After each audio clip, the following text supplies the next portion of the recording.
Well, I'm back at Ampersand.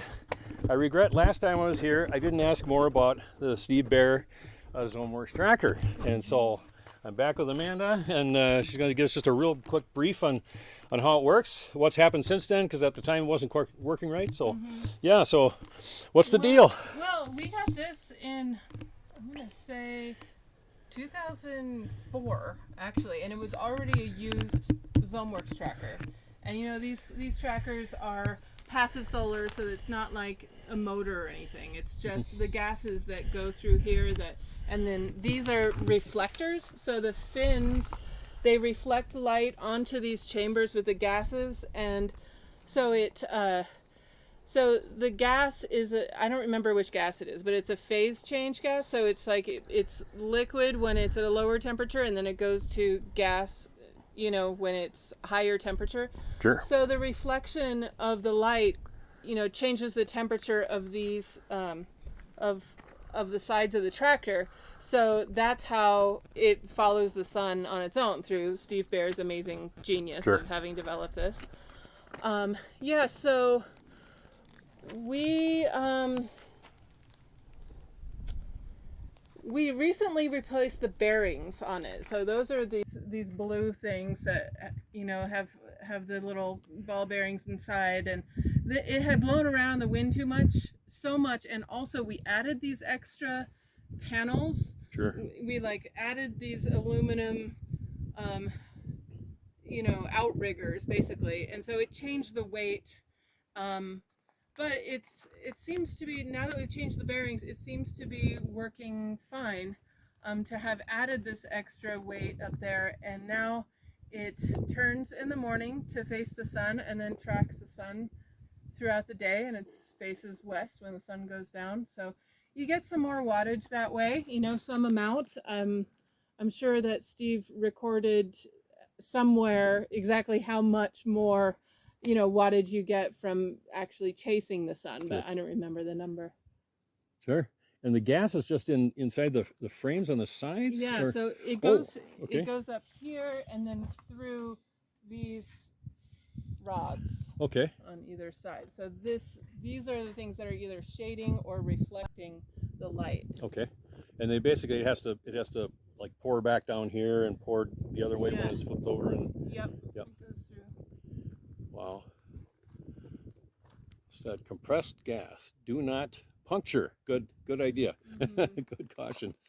Well, Jim Palmer and Mark Challam, they both thought it was Freon.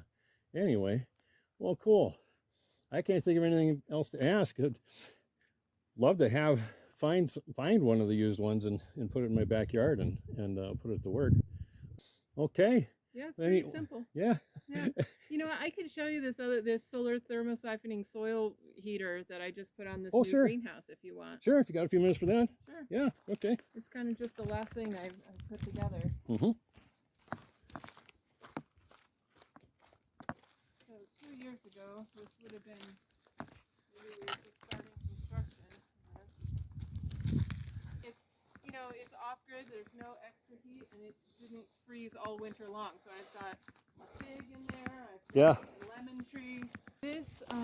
So this is my design, and it's with this old salvage solar panel. You know, that's from a very long time ago. Yeah. I don't. You want to record it? Yeah. Like necessarily prepared. No, that's okay.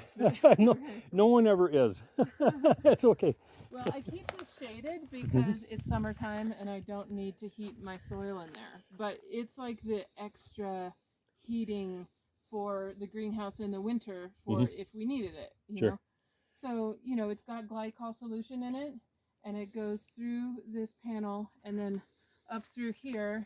And I'm just starting to insulate this.